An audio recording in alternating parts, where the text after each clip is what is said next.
¿Cómo están? Un cordial saludo, un nuevo capítulo en Piedra, Papel y Tinta. Hoy hablamos del nuevo gabinete de ministros. La idea es que usted esté informado para tener una opinión más responsable. Vamos a dividir el programa en dos partes. En la primera vamos a tener un diálogo entre analistas, enseguida les explico la categoría, y en la segunda parte tenemos una mesa de periodistas. La idea es tener dos enfoques distintos. Decía que voy a explicar la categoría porque lo de analista siempre está sobre una frontera. Voy a presentar a mis invitados. Comienzo a mi derecha con Sebastián Michel. A ver, Sebastián, está aquí en calidad de analista. Usted es analista político. ¿Cuál es su formación? Presente usted mismo. Y después yo voy a dar la deformación. Vamos con yo soy agrícola, pero me he formado en la política desde la participación popular y hemos acabado ahí haciendo análisis político, pero en realidad yo sé de lechugas y de zanahorias originalmente. Muy bien, lo que usted no ha dicho es que es actor político. Yo lo quiero decir, no es un analista puro y duro. Hoy nadie es analista puro y duro. Usted es un actor político también. Hizo política, tuvo cargos políticos. Yo creo que el análisis político requiere de personas que hayan estado en la práctica política para saber cómo se comportan los actores, cómo reacciona la sociedad, cómo reaccionan los conflictos. Y si no has estado tocando papas calientes, nunca vas a poder analizar la política. O sea, la política no es etérea, la política es de cosas concretas, de contradicciones reales. Tú cuando has hecho política sabes qué línea de conflicto en verdad va a estallar y qué línea es solamente de análisis, de redes o mediáticas. ¿Qué papas ha tocado? Quiero decir, ¿qué cargo político último ha tenido? Me ha tocado tocar papas en la alcaldía, me ha tocado tocar papas calientes como subalcalde de una zona muy complicada como el centro. Me ha tocado estar a cargo de los municipios, me ha tocado estar a cargo de la estrategia de información en yacimientos, me ha tocado ser viceministro de comunicación. Entre el movimiento Sin Miedo y el MAS. Y antes incluso. Y antes incluso, siempre a la izquierda. Siempre a la izquierda y siempre hay antes y siempre hay una historia. Muy bien, me voy a ir a la izquierda. Ricardo Paz, también actor político, sociólogo de formación, ha sido actor político, trabaja en la política, hoy no como actor político, o uno nunca termina de ser actor político. No, yo creo que nunca, ¿no? Primero, muchísimas gracias, Claudia, por la invitación. Un placer estar acá en tu programa y un saludo muy especial a todos tus televidentes. Sí, yo creo que nadie deja de hacer política, ¿no? Y de una u otra manera, los seres humanos están incidiendo en el accionar político todo el tiempo. Usted militó, sin embargo, únicamente en Condepa. Sí, como partido político solo en Condepa. Como militante político y un pilar importante de Condepa, fundamental diría yo de Condepa. Estuve viendo el capítulo que hace Mario Espinosa y Carlos de Mesa en esta serie y bueno, queda claro que usted era una base fundamental ideológica de Condepa. Ahora está más bien trabajando para políticos, siempre en la política, pero sí, lo que pasa es que campañas, yo hice política activa hasta el año 97 justamente. Luego me di cuenta que no había aprendido a hacer salteñas, ni a vender autos, ni en el sector inmobiliario. Así que decidí dedicarme a la asesoría política. Gracias a Dios me fue bien. Y desde entonces, ya son 20 años, que asesoro campañas electorales dentro del país y en casi toda América Latina. Su último cargo no político es abuelo. Felicidades, sí, Ricardo. Sí. Muy recientemente, sí, muy feliz por esta nueva condición. Efectivamente, soy abuelo desde hace algunos días, un par de semanas. ¿Cómo se llama la nieta? Se llama Irina Bodrán. Es una hermosa niña y estoy realmente muy feliz de esta nueva condición. Irina, hija de su hija Belén, de la mayor de sus hijas. Bueno, estamos acá para hablar del gabinete. Varios cambios. ¿Vale la pena? La primera pregunta es si vale la pena, porque llena horas de televisión y llega a páginas, pero ¿es potable, es pertinente hacer una evaluación de entrada de un gabinete ministerial? ¿Estamos en las condiciones de hacerlo con la información que tenemos hasta ahora?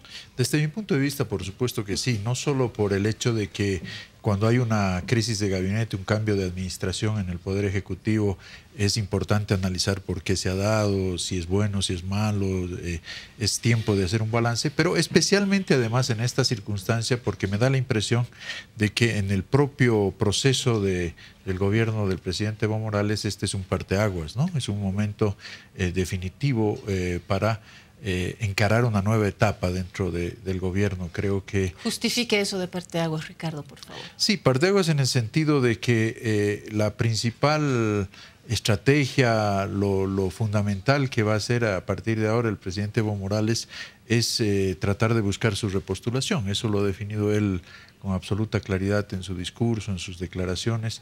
Él ha dicho, todo lo demás está bien, todo lo demás va a ir marchando. Este es nuestro problema. Nuestro problema es cómo nos habilitamos. Y este es un gabinete en ese sentido que va a buscar conseguir ese objetivo. Y en ese sentido es que es un parteaguas, ¿no? Porque hasta ahora, digamos, la prioridad, por lo menos, digamos, de boca para afuera y explícitamente ha sido la gestión. Hoy la prioridad será casi completamente política. Ok, hay un núcleo duro dentro de la esfera del poder, por supuesto, Evo Morales Ayma, Álvaro García Linera y David Choquehuanca. Hay parte del otro núcleo duro, pero yo creo que en esa trinidad, no muy santa, pero en esa trinidad se ha establecido un núcleo del poder. El hecho de tener Choquehuanca fuera nos permite hacer un análisis. Me da la impresión de que ese es el titular. Choquehuanca fuera del gabinete marca una buena entrada al inicio. En primer lugar, porque es uno de los ministros que ha estado junto a Evo Morales tanto tiempo, además de una cercanía política, personal, casi familiar, se dijo en algún momento, y ya no está Choquehuanca, entra Fernando Huanacuni. Luego hablamos de quién va a ser el sucesor, de quien ya es el sucesor. Hablemos de Choquehuanca por lo que implica en nuestra política exterior, por lo que implica en nuestra demanda marítima, en nuestra reivindicación, pero sobre todo por la ruptura de esa línea. Hay quien dijo que sale Choquehuanca para prepararse a una candidatura. De manera sintomática salió también Juan Ramón Quintana. Se decía, bueno, se está saliendo para preparar esa candidatura alterna. ¿Usted cree en eso o fue una hipótesis que no tiene sustento? Primero, yo creo que el cambio de gabinete marca una realidad. Los núcleos duros solamente son los que emergen de la voluntad popular. Núcleo duro es solamente cuando te eligen y si eres núcleo duro durante 5 años y si te reeligen 5 años más y te reeligen 5 años más. Pero no hay núcleo duro nominado, sino la única dureza del poder te da la voluntad popular, el voto. No me diga que Arce en economía no es núcleo duro, por favor. Yo creo que esto se ha demostrado que el núcleo duro es el presidente y el vicepresidente electos, y que todo el resto puede cambiar la percepción de la política, la percepción de las prioridades, y así como una persona tan influyente, tan importante, con tanta historia política como el canciller Choquehuanca puede pasar a tener otra actividad, lo mismo podría pasar con cualquier ministro, sino ahora, en 1 año, en 2 años. A mí me queda claro que el único núcleo duro que existe en la política es el núcleo que emerge de la voluntad popular. Ese primero como concepto. En segundo lugar, yo creo que los cambios responden a que, y duro por 5 años, según su definición. Por supuesto, porque cada 5 años, hay que ir al soberano y el soberano te va a volver a decir si eres duro o no. Usted está ablandando todos mis núcleos, entonces. Y yo creo que los cambios, por ejemplo, responden a diferentes cosas, ¿no? Yo creo que el ingreso de René Martínez, el ingreso de Gisela López... Déjeme un ratito primero terminar de masticar esto de David Choquehuanca, porque para mí, reitero, es un núcleo incluso que dio lugar a hablar del ala garcialinerista, el ala choquehuanquista, ¿no es cierto? Y Evo ahí al pero medio, eso es ¿no? Desde mi punto de vista, ese es un desconocimiento de la sociología política boliviana, ¿no? El más es Evo Morales y Evo Morales es el más. O sea, esto de los núcleos y cosas, yo creo que no guardan relación con el basamento de la sociología política del régimen. ¿Habría sido lo mismo el poder Evo Morales sin García Linera? Pero Evo Morales con con cualquiera, porque el caudillo, y René Zabaleta decía, el caudillo es la forma de organización de las masas. Todos los demás son colgandijos del caudillo y tienen protagonismo unos u otros en determinado momento, pero en función de, digamos, de lo que el propio caudillo les encarga, ¿no? Por eso mismo yo decía que hace un momento que la estrategia del MAS ahora es la repostulación de Evo Morales y todo va a estar en función de aquello. No hay plan B en el MAS, precisamente por esta característica, porque el MAS Evo Morales y Evo Morales es el MAS. Todo va a estar en función de cómo hacemos para habilitar primero al presidente que pueda repostular y después tratar de ganar la elección. Esa es toda la estrategia que tiene el MAS en este momento y todo lo que están haciendo. Desde mi punto de vista, se explica claramente cuando tienes clara esa estrategia. Choquehuanca baja a las bases al lugar donde más resquebrajamiento tiene el MAS en este momento, que es el sector indígena, el sector comunitario, los aymaras en La Paz. Las encuestas están mostrando precisamente que ahí están los principales problemas. Juan Ramón Quintana es un gran operador político y baja a hacer política, Juan Ramón, a el oriente boliviano, a los valles, o sea, usted se convierte en un jefe de campaña a la de explicación. Usted adhiere a la explicación que se ha dado. Sí. Sí, no hay nada oculto detrás. No es que... Definitivamente, no hay plan B. En el MAS nunca hay plan B. ¿Usted también adhiere a esa explicación? Yo concuerdo en concepto con Ricardo, pero no en la aplicación a la realidad política. Yo creo que Evo Morales no es el plan A del MAS. Las encuestas, todos los estudios dicen que es el plan A del país. O sea, Evo Morales es la principal opción del país. Aunque actualmente él no tenga posibilidades legales de ir, Evo Morales no ha dejado de ser el plan A del país. Y eso lo dicen todas las encuestas. O sea, en ¿Cómo ninguna lee encuesta... el referéndum, que es una gran encuesta? El referéndum se ha preguntado no dijo si se quiere reformar la Constitución o no se quiere reformar la Constitución. Se ha perdido 51 a 49.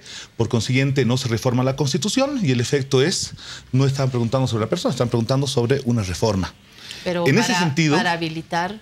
Sí. Y la gente ha dicho no, y ese no se respeta porque es la voluntad popular. Eso no es plan A, Sebastián Michel. Mire, no hay otra persona que en ese momento le pregunte que te diga otro nombre que no sea Evo Morales en primer lugar. Por supuesto, hay un segundo, hay un tercero, hay un cuarto lugar, pero Evo Morales no solamente es el plan A del movimiento al socialismo, que es su mejor candidato, y en eso concuerdo contigo, es el hombre que articula la movilización en el sector popular, pero también es la principal opción de todo el país. ¿Usted cree, como Ricardo, que es el síntoma caudillista de América Latina, retomando las palabras de América Latina y del mundo? O sea, si usted analiza Europa, tenemos exactamente el mismo fenómeno. A ver, caudillos en Europa, esto me está gustando. Vamos a ir a discutir Marine Le Pen y no era el tema, digamos. Pasa que desde un análisis, digamos, más amplio, se dice América Latina, es que los caudillos en América Latina, es que así son estos latinoamericanos. Vamos a Europa, por ejemplo, a ver cómo estamos. Hemos tenido De Gaulle, hemos tenido Mitterrand, hemos tenido González, hemos tenido Alemania, tenemos a Merkel. O sea, Europa funciona bajo exactamente los mismos códigos que América. O sea, no hay por dónde buscarle otra vuelta. Entonces, sería muy larga el debate, la discusión sociológica entre la diferencia entre liderazgo y caudillo, ¿no? El liderazgo se desarrolla dentro de la institucionalidad donde gobiernan las leyes. Los caudillos, su caldo de cultivo es la desinstitucionalización y el irrespeto a la ley, hacer constituciones a su medida, etcétera. No, son fenómenos completamente diferentes, ¿no? Nos tomaría largo todo un programa analizar aquello. Pero en todo caso, respecto de un poco para volver a traer el tema, lo que decía Sebastián, no es sostenible decir que Evo Morales es la alternativa del país, ¿no es cierto? Es el plan A del país. Pues tendría 90% en las encuestas y no es así. Evo Morales tiene en este momento una favorabilidad apenas por encima del 50% y una intención de voto que no llega al 30%. Entonces es una opción muy fuerte, probablemente la más fuerte en este momento política, pero ni de lejos es la única. ¿Qué empresa sigue? Nadie ha dicho nadie ha dicho la única. Todas, ¿no? Las que hacen mediciones, Ipsos, Captura, Mercados Inmuebles, que están trabajando ahorita en el país, las tres coinciden en lo que acabo de decir. Evo Morales es un hombre todavía muy fuerte y va a tener mucho que ver en la política boliviana, pero claramente está en declive, está en declinación su liderazgo y van a ir surgiendo nuevos liderazgos. En un primer momento, como sucedió después de las dictaduras, un poco la gente viendo con retrovisor hacia el pasado. Por eso aparecen Carlos Mesa, por eso aparecen otros expresidentes que le dan cierta seguridad a la gente, ¿no? Como pasaba cuando salimos de las dictaduras, la gente veía pues a Siles Suazo, a Paz Extensor, etcétera, no veía la novedad. Pero ese es un proceso que va a ir avanzando. Estamos viviendo esa transición. Sí, es un proceso, Ricardo, que no tiene mucho, que no tiene mucho tiempo. Es decir, ¿qué proceso puede desarrollarse de aquí hasta las próximas elecciones? Se puede desarrollar un proceso. Primero, se tiene que agotar este tema digamos, de cuánto más va a durar el liderazgo de Evo Morales, ¿no? Ese es una querella que tiene que resolver el pueblo boliviano, como decía Sebastián, ¿no? Yo soy un convencido de que la debes resolver en las urnas. Acabo de escribir una columna donde yo digo, hay que ir a las urnas las veces que sea necesario. Yo lo que creo que sería terrible de parte del MAS es intentar una vía rápida para la repostulación de Evo Morales, intentar repostularlo por una interpretación constitucional, por el derecho preferente. No, si quiere repostularlo tiene que ir de nuevo a las urnas, tiene que ir a una reforma constitucional y tiene que ir a un referéndum. Y la oposición no tiene que tener miedo de aquello, la oposición tiene que ir a ese referéndum, es más, tiene que exigirlo, porque solo una decisión en las urnas puede revertir lo que tú decías del 21 de febrero, si es que es el caso, ¿no? Y ahí se definirá qué es lo que quiere el país, si quiere abrir una nueva etapa o quiere tener todavía un tiempo de Evo Morales. Bueno, yo no sé, decía que hay que ver el reloj porque no nos queda gran tiempo en el tiempo político.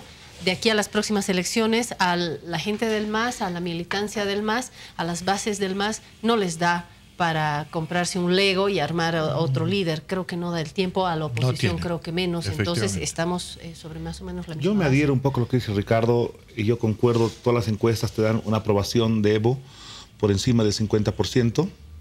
Para mi gusto, la gente sigue aprobando la gestión del presidente y, por supuesto, hay diferencias, ¿no?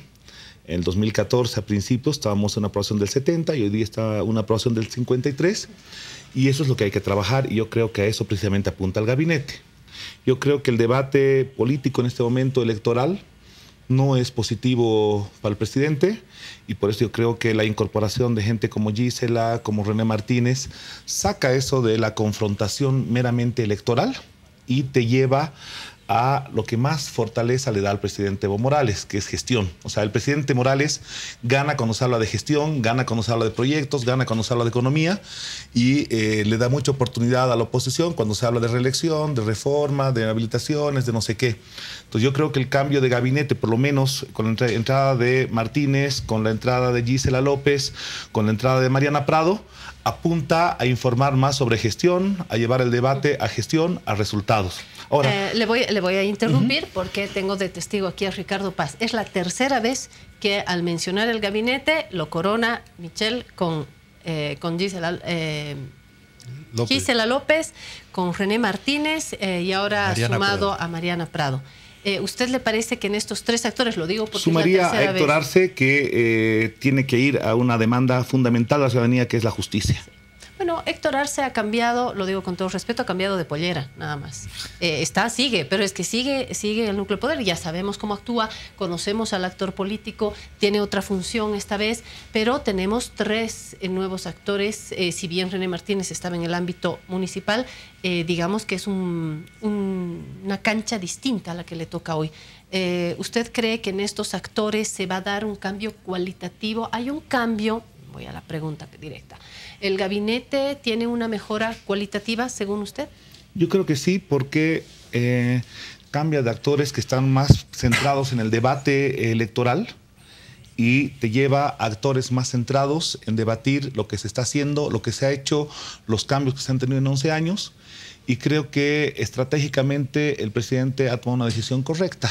Sacar el tema del debate que no le suma y llevar la política a un debate que sí le suma. Y los actores a los que ha incorporado son evidentemente gente que va a debatir mucho más sobre gestión, sobre resultados y va a dejar un poco la política electoral a lo que tiene que ser 8 meses antes de una elección. Bueno, entonces metamos las pinzas, hagamos un poco de cirugía. Agarremos René Martínez, sale Juan Ramón Quintana y entra René Martínez. ¿Cómo ve usted yo esto? tengo la impresión más bien de que el gabinete ahora es completamente inocuo, digamos. Es un gabinete no político, es un gabinete bastante instrumental, de gente muy obediente, de gente que no tiene, digamos, un peso político que le pueda... digamos, tener un protagonismo importante como los salientes, ¿no? Y creo que más bien lo que se ha fortalecido o lo que se intenta es fortalecer la base política del MAS. Yo creo que el gran problema que ha visto el presidente para el tema de su repostulación es que en el MAS no tenía operadores, en el MAS no tenía gente que él pueda hacer política. Un ministro tiene muchas limitaciones para hacer política, no solo por la burocracia y por el tiempo que le demanda ser ministro, sino fundamentalmente pues por la imagen que él tiene que dar, ¿no? De ser un dignatario de Estado. Entonces, por eso es que yo creo que ahora todos los huevos van a la canasta de la repostulación y de la acción política. Yo lamentablemente discrepo con mi amigo Sebastián en el sentido de que él cree que la electoralización le hace daño a Evo Morales y que si más bien es el fraude. No, eso nunca ha pasado, ¿no es cierto? Evo Morales durante todos los años que ha sido presidente lo que ha hecho es electoralizar todas las coyunturas y hasta ahora le ha ido bien. Ahora veremos cómo funciona. Si yo fuera Fernando Guanacuni, si yo fuera Gisela López, si yo fuera... Tú no fueras Carlos Fernando Guanacuni, te aseguro. Ortuño. Y viera este programa de televisión, diría, quisiera que Ricardo Paz venga a justificar aquí. ¿Por qué me está diciendo obediente si no me ha visto ni siquiera actuar? No, claro que sí los hemos visto. Ninguno de ellos es un recién llegado. René Martínez es un hombre que ha sido presidente del Senado, ha sido viceministro, es un hombre muy conocido los últimos 10 años en este proceso.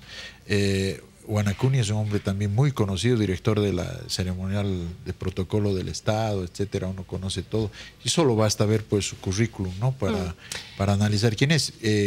La señora Gisela López, que ha sido representante para la Asamblea Constituyente en la época de Eduardo Rodríguez, que después ha sido gerente del canal de televisión, es decir, todos tienen un pasado masista, quiere decir. Un kilometraje, digamos. No me refiero a lo masista, me refiero a lo obediente. Me refiero a que es gente probablemente muy eficaz, muy eficiente en su trabajo administrativo y que es necesaria en una coyuntura como esta. A ver, ¿cuál es la diferencia, ya que hablábamos de la diferencia entre el liderazgo y el caudillo?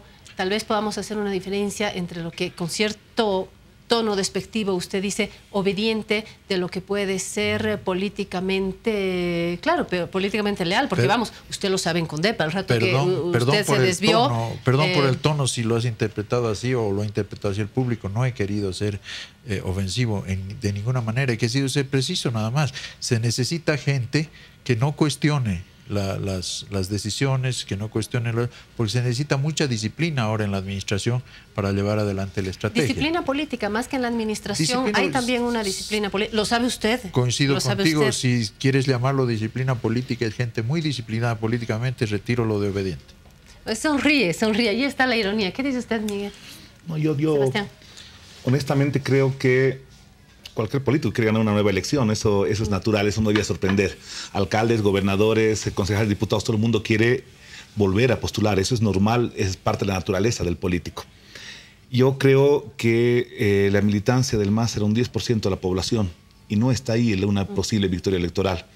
Yo creo que el presidente Morales sabe que puede mandar a todo el mundo a operar en el MAS y un resultado óptimo va a ser 10%. Para ganar con 60 necesita ganar al otro 50% del electorado que siempre ha votado por Evo. Y ese electorado no va a estar de que si hay disputas internas en el MAS, si no sé qué, si no hay, si se cumple o no se cumple, si se pone de candidato al que las bases te han dicho. Para ganar ese 50% tienes que dar satisfacción a la gente, tienes que garantizarle que la economía esté estable, tienes que garantizarle que cada vez viva más cómodo en infraestructuras, tienes que hacer un viraje fuerte a las ciudades que poco a poco han ido menguando su apoyo y tienes que volver. ¿Qué está queriendo la gente de las ciudades? Está queriendo más infraestructura, mejor calidad de vida y ahí es donde ha habido problemas. Entonces es ahí donde tienes que mejorar la gestión. Por eso yo creo que la tendencia del gabinete y quizá con un interés posterior de que todavía mejore una elección, eso no tiene nada de malo. Debía ser positivo que los candidatos quieran hacer buena gestión para que los reelijan por siempre. Pero yo creo que la estrategia apunta precisamente a volver a los debates de gestión, a volver a las inversiones más fuertes que satisfagan a ese 50%. No creo que estén sacando ministros tan fuertes para ir a fortalecer ese 10% de militancia. No creo que el problema sea el más.